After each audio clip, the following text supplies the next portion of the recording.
Welcome to Universal Man. My name is Mark Weppett, and I'm here to help you stop screwing around and play a bigger game with your life so that you can win where it matters and earn your own respect. And today I've got another episode of the Man of Action series where basically I help you unplug yourself from all the dumb shit that you're doing that's wasting your time and energy and help you plug into massive, meaningful action. And in this episode, what I'm going to be doing is talking about something very, very important. I'm going to be talking about the heart of action. This is kind of a deep, spiritual, metaphysical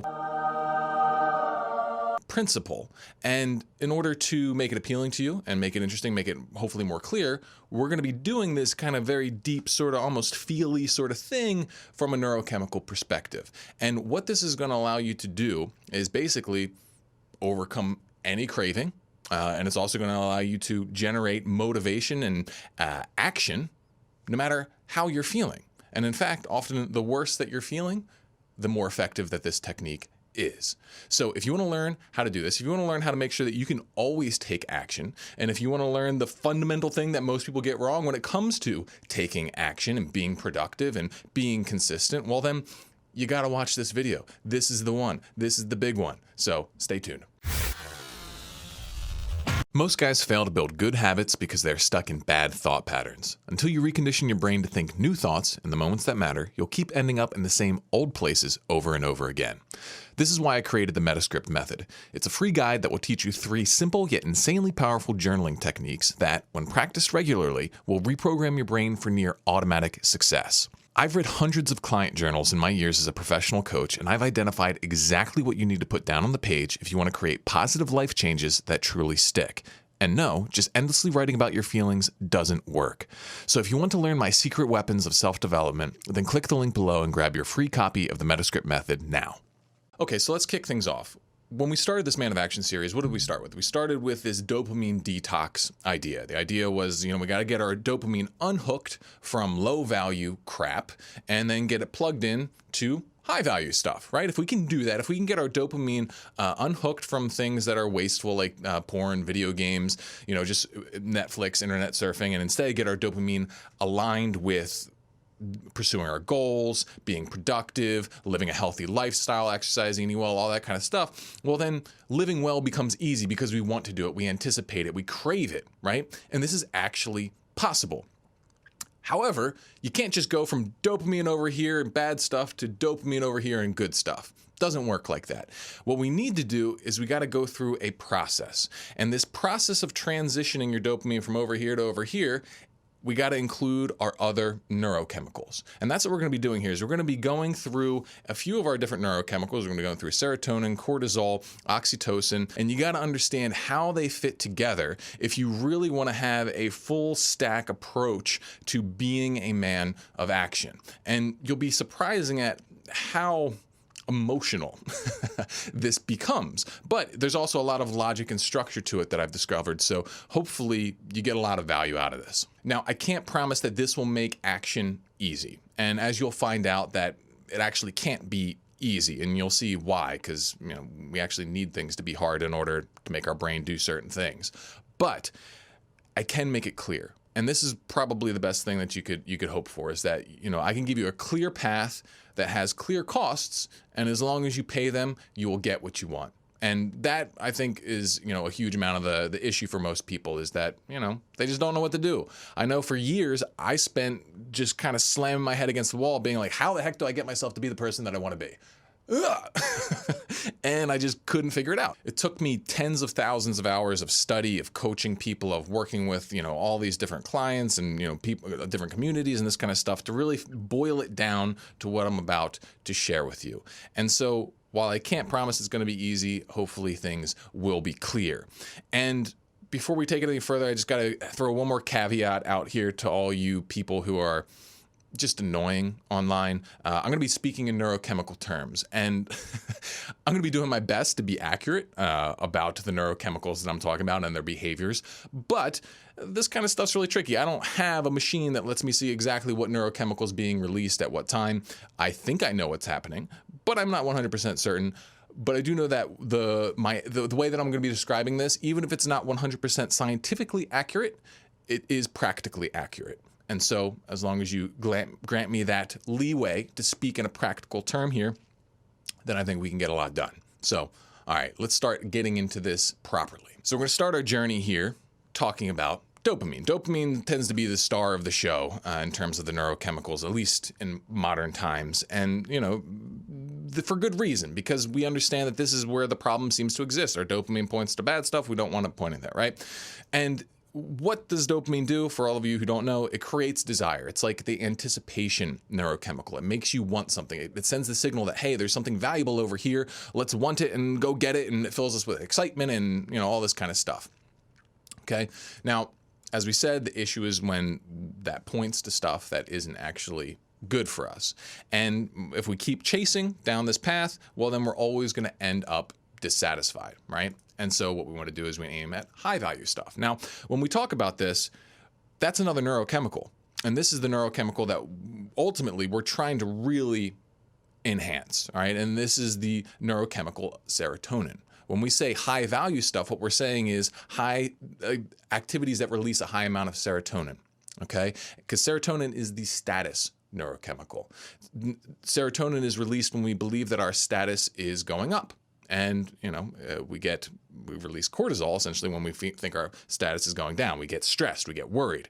So serotonin is really what we're kind of aiming for here, because if we can raise our serotonin levels, then we feel good about ourselves, right? And this matters more, I think, than the dopamine. But the dopamine, it plays a very integral role. So it's like someone can be releasing tons of dopamine, but be horribly depressed and dissatisfied with their life. This is the person who's like, the porn video game addict. They're constantly releasing, huge amounts of dopamine, but they're not really satisfied. They're not really proud of themselves. They're not really, feeling good, right?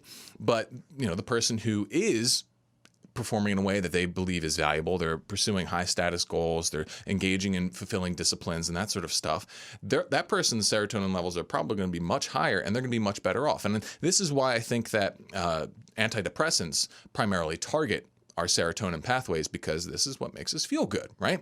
So that's kind of the long-term trade that we're trying to engage in. When you experience a craving, when you experience a temptation, or you just experience resistance to doing good action, very often what's going on there is we're making a calculation. We're trying to weigh things out. We're trying to figure out, should I sacrifice this dopamine in the moment so that I can get serotonin in the long run? That's the first neurochemical trade. That's the big thing we're trying to accomplish, is trying to figure, that's what discipline is trying to figure out, how can I get myself to sacrifice dopamine in the moment so that I can get serotonin, right? The thing we have to understand though about the serotonin stuff is that serotonin doesn't kick in instantaneously. You don't necessarily release that serotonin like right in that moment you do the good thing.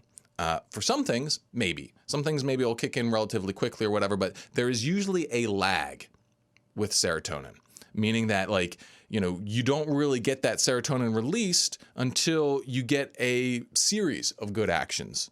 Maybe you need to work out for a full week in order to start really feeling like you're on a good path or whatever. Sometimes maybe you will feel good by the end of the day. If you did a well-lived day, you did everything and you're productive, you'll probably release some serotonin like that. But for a lot of things, it takes a while to build up. And this puts us in a bit of a bind, because in that moment when we want to sacrifice that dopamine for the serotonin doesn't come in immediately. And it's in this lag point that we really start to struggle. Sometimes we can just make that trade outright, especially if we feel like, we're connected to that high level goal enough, if we're feeling strong enough, if the goal seems achievable enough, that sort of thing. Sometimes we can just transition right on over. We just got to think about that high level goal. Maybe the dopamine will shift itself automatically and, we'll be able to do it. Sometimes you're just going to be able to muscle your way through and, pursue that high value goal. But for a lot of us, this is not really a sustainable thing, because what happens? What happens in that moment when, say, you want to go play video games, but, the serotonin, that'll be down the path of you going and working on this project, okay? Let's say that's where you're at, okay? If you tell yourself no right there, if you say, no, I'm not going to play video games, what does that make happen inside of you?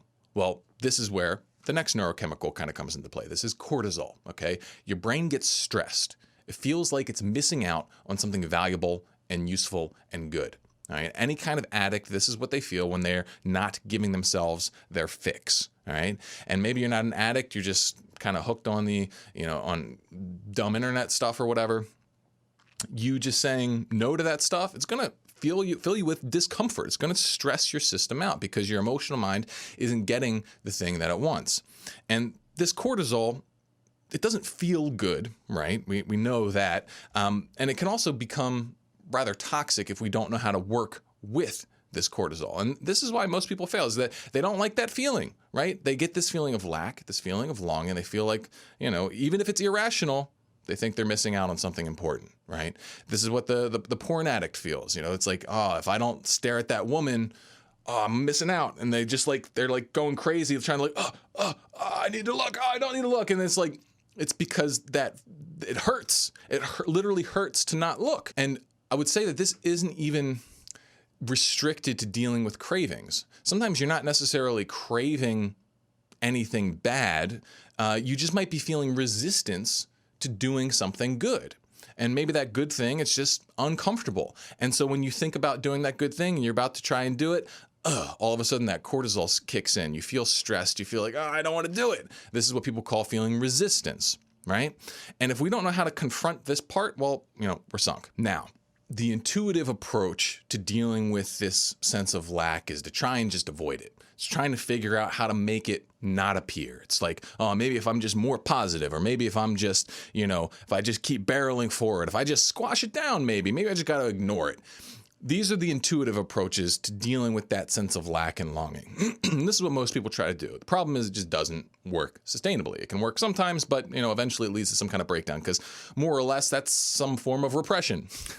We're not going to be able to get around this stress reflex entirely, especially when we're dealing with more deeply embedded, behavior patterns. Okay, it's going to come up, and so the better way is to actually aim for this sensation of lack, of longing. I call this triggering the black hole. So like when you tell yourself, no, I'm not going to do this thing and I'm going to instead go this way, that's much better, your emotional mind is going to get upset. It's going to release the cortisol and it's going to feel like, oh, it's like the black hole is exposed. You feel like, oh, I'm not getting what I want. Oh, I'm not okay. Oh, I want this other thing. Oh. And it feels bad. And that's exactly what we want, because we need that in order to then really trigger the next neurochemical, which I would say is oxytocin, okay? Because oxytocin is kind of like the love neurochemical. This is the thing that is helps us feel connection. It helps us feel love, affection, value. But the way that I think of oxytocin is kind of like, it's like the sacrifice neurochemical. It's like the more oxytocin you feel towards something, the more you are willing to sacrifice for whatever that connection is. So for example, my little girl, she's 7 months old and she can just smile at me and I can just feel the neurochemicals explode inside of me. A huge amount of that is oxytocin. And that's just natural and it's good and it feels so good. And what it leads to is yes, it makes me feel attached, connected, all that kind of stuff to her. But also, I'd go through anything for her.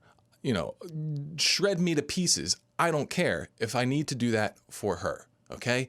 And that's powerful there. That's power. Okay. Because we need to be able to sacrifice for our own benefit. That's what discipline is. It's a sacrifice of comfort, an induction of pain, so that we can get something that's ultimately good for ourselves. And so if we want to be able to sacrifice for our own benefit, well, we have to have that connection to ourselves. But the problem is it's very hard to just turn that feeling on for ourselves just when we're feeling good. Some people can do it and you can do it sometimes. You're like, oh, I love myself. Oh, I feel good or whatever. But I don't know if that's really what I'm talking about here. I'm talking about something a little bit deeper, all right? And when you trigger that black hole and you're stressed out, but then you try to connect with yourself in love, then the oxytocin release there is or whatever is happening inside of you there is a much more potent sort of thing. That's like a deep love feeling, okay? Because we inherently tie love and value to pain. And this is why, like, let's think about it like this, all right? You know, whether you're a Christian or not, I think you can agree that Jesus is a symbol of love in the world. And why is Jesus a symbol of love, at least for many people? Well, it's not because he partied for our sins. It wasn't because he had a whole bunch of sex for our sins. It wasn't because he got really high and had a whole bunch of fun, and that's what saved us. That isn't how he showed his love for us. If Jesus just had to get high, have sex, and party to show how much he loved us, I don't think most of us would buy it. It's like, he did that for him, right? He doesn't really love me. But so what did he do? He got tortured to death, right? And so it's like, if someone's willing to suffer for something, then you can pretty much assume that they love them. And, when someone suffers for you, you probably feel loved. When someone does something difficult for you, like, if someone comes and helps you move, for example, like, my mom right now, we're getting ready for a move, and my mom's come down and she's helped us out. And I know that it's been, hard for her, sacrifice some work and comfort and all this kind of stuff to do it. That makes me feel loved because I know that she's suffering for my benefit. Now, the same thing goes true with you. So instead of running away from that black hole, which is what everyone tries to do, they try to stuff it down, get away from it, whatever, I want you to dive right into it. I want you to intentionally trigger the black hole and then jump inside of it, okay? And that means mentally bring your attention to that pain of loss and longing as clearly as you can, as fully as you can. Become fully immersed in that, and then be present with yourself, lovingly. Be like, hey man, I'm here. I know this hurts. I'm not abandoning you.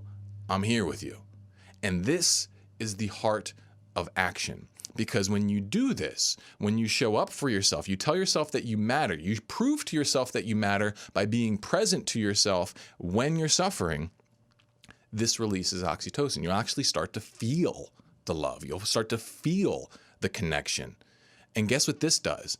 This is what shores up that stopgap between the loss of dopamine, the induction of cortisol, and then the eventual serotonin. So it's like we use oxytocin to plug that gap. We use our self-love to bridge that gap between that moment of sacrifice and then the eventual payoff from the good action. And that's what you need. This is the heart of action. It's like your ability to stay connected and present with yourself ultimately determines how well you're going to be able to sacrifice for your own benefit. Now, most of us, we've got a lot of problems around this. Most of us have a lot of issues around loving ourselves. And probably one of the biggest reasons for this is because we've identified our worth as an individual with our current status. Basically, we say, I'm only as good as how much money I have, or how much sex I have, or, how big my dick is, or, how far along in my career I am, or how big my house is. We measure ourselves according to this stuff. And then if we don't measure up, and it's always easy to not measure up because you can always find someone with more. But if we feel like we don't measure up, well, then we stop feeling worth the effort and worthy of our own reward. And then we abandon ourselves and we disconnect. And then at that point, you stop sacrificing for yourself. You stop making those good decisions because you're no longer feeling like you're worth your own effort, right? That's the big issue. So what we have to do is we got to create a separation here. We have to claim our dignity. And our dignity is our fundamental belief that we are worth the effort. It's the thing that says no matter how good I perform or how bad I perform, I'm still 100% worth the effort of loving myself and treating myself well and sacrificing for my own benefit. And this might sound selfish to you, but it's not. It's actually the most altruistic thing you can do, because if you can learn how to take care of yourself unconditionally, like always do the good thing for yourself, that just becomes your way of being, well, that's going to put you in a far stronger position to then serve other people, because you're not going to be breaking down so much. You're going to be much more functional. You're going to get to the point where you're okay, kind of no matter what. And once you're okay, well, then you can start preoccupying yourself with bigger problems, like problems in the world, problems in your family, problems in your work.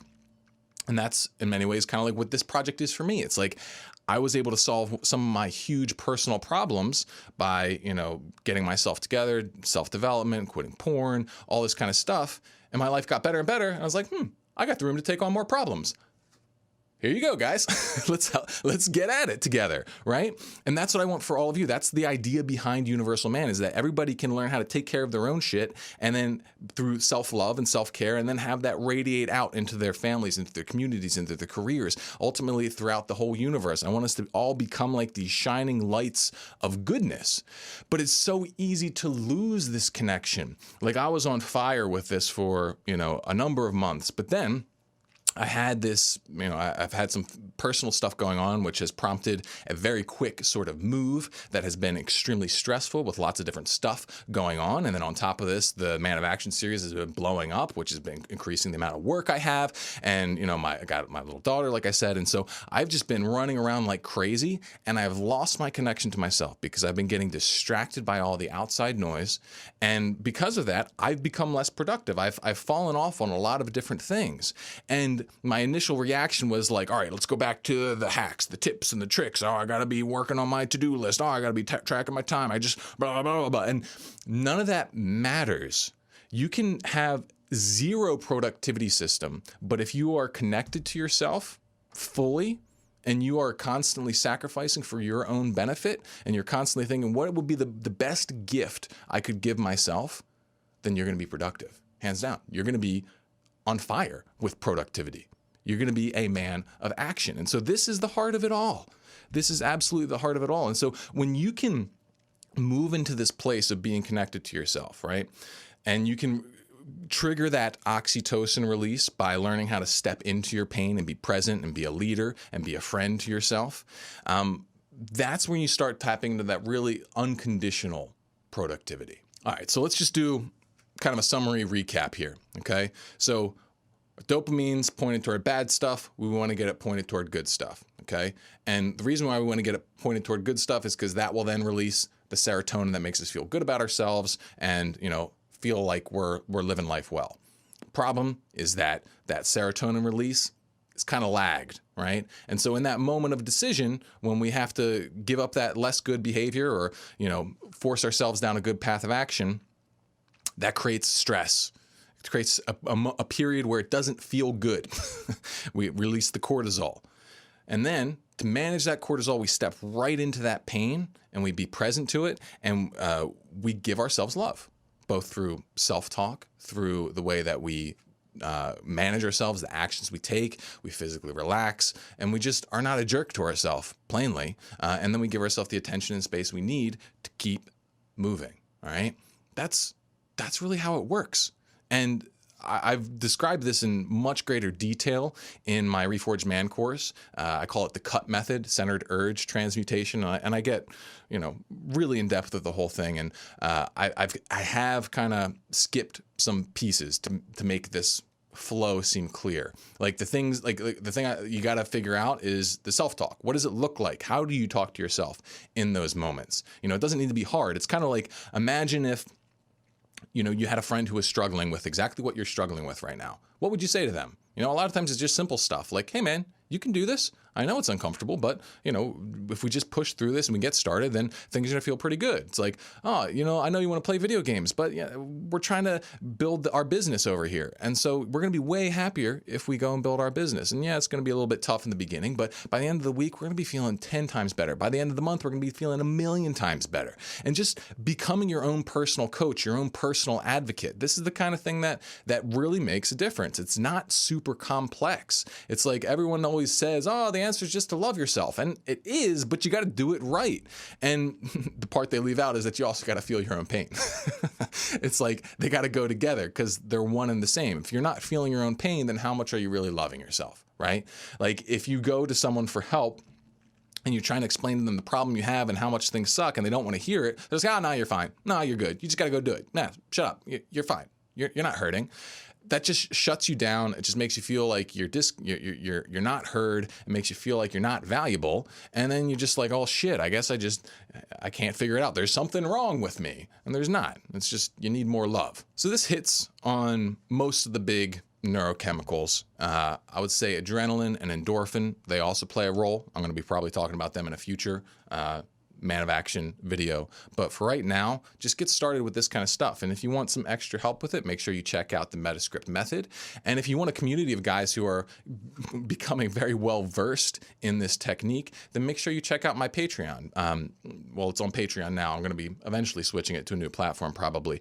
But you can check that link below because it gives you access to a forum. It gives you access to a private Discord. It gives you access to a bunch of exclusive content from me. And it's all really good stuff to help you internalize this, because you'll hear this once and you're going to have some success with it. And then I 100% guarantee that you're going to forget about it. And then you're going to lose your action. You're going to fall back into the pit and you're going to go back to hiding from the black hole. And then stuff's going to slow down. You're not going to be doing as well again. I know this because I do this, and I've more or less written a book about this kind of thing. Haven't actually turned it into a book yet, but I will. And so it's just the way it goes. It takes, we move in developmental loops and cycles. So, get some support, get yourself in a nice habit system that keeps you coming back to this core concept, because as long as this is in place, everything else works. So that's what I have. Hopefully you found this really useful. Please let me know what you think of this in the comments below. Play big. I'll see you in the next one.